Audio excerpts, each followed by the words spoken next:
The Ebonyans, make una come gather here and see wetin dis man talk about Ebonyans.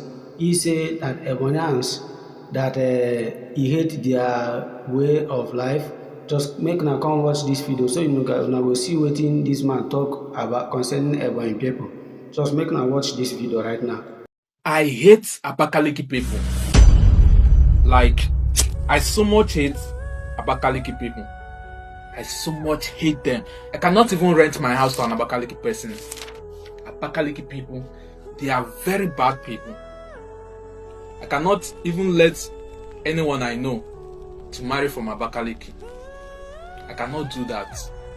I cannot let anyone I know to marry from Abakaliki. I cannot do that. Abakaliki people are the Fulanis of Igbo land. This is what most Igbo people say. But why is nobody talking about why Abakaliki people is much more hated in Igbo land?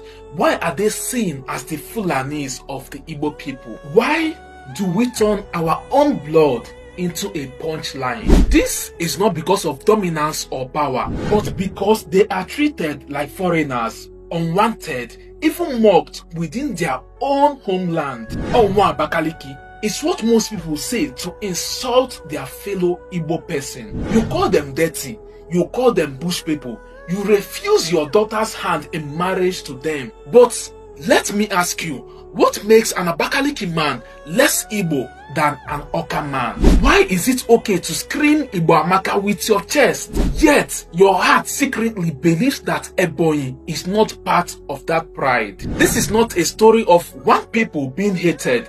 This is a story of a people we have refused to love. And the stigma didn't just start today. Long before Ebonyi became a state, its people, mostly from Abakaliki, were seen as the hands that tilled the land, the carriers of goods, the ones who served while others sat, because they walked the soil, because they walked barefooted in the markets.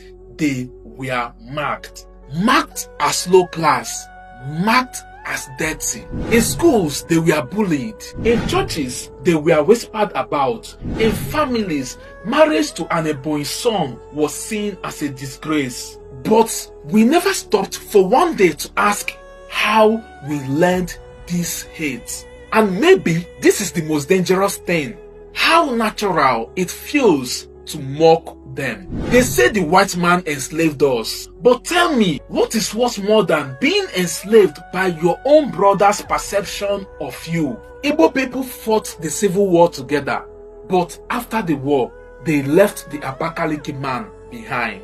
While others rebuilt, he was left with the dust of his hands. While others migrated abroad, he was mocked for still carrying firewood. We reduced their existence to a stereotype, a slot, a shame. Abakaliki, not a place, but an insult. Let me shock you. This insult is only in the eyes of those who forgot their roots. Here is the part of the story you were not told. Abakaliki is rising. In the very land we once mocked, flyovers now stretch like bridges of defiance. Ebonyi now boasts one of the fastest rising growing city in the east. From the international market to the rice mill, from the universities to tech innovations, Abakaliki is no longer begging to belong. They are reclaiming what has always been theirs. And the people, they are no longer hiding their accents. They are no longer apologizing for their origin. They have realized that the dust on their feet was never shame. It was the evidence of a people who never stopped working. I lost a job because they said I looked too local. My fiancé's mother refused our marriage because she heard that I am from Abakaliki. Even in churches, they look at us like second-class Christians. These are real-life stories from Abakaliki people. But the pain is not just theirs to carry. It belongs to all of us who remains silent. Because the loudest form of hate is not always violence. Most times, it is silence. Sometimes it's laughter. Sometimes it's rejection masked as culture.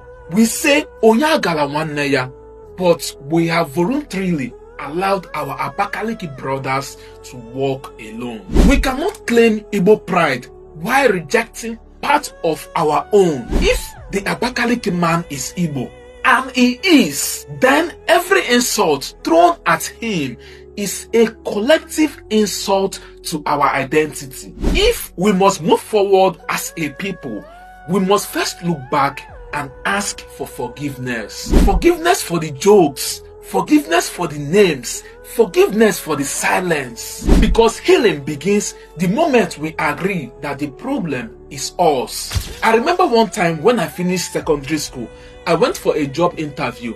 After submitting my application, they called me for an interview, and during the interview, I did well, and the interviewer said that I am very lucky, that the only reason he's giving me this job, not minding that I did extremely well, was because I am not from Abakaliki.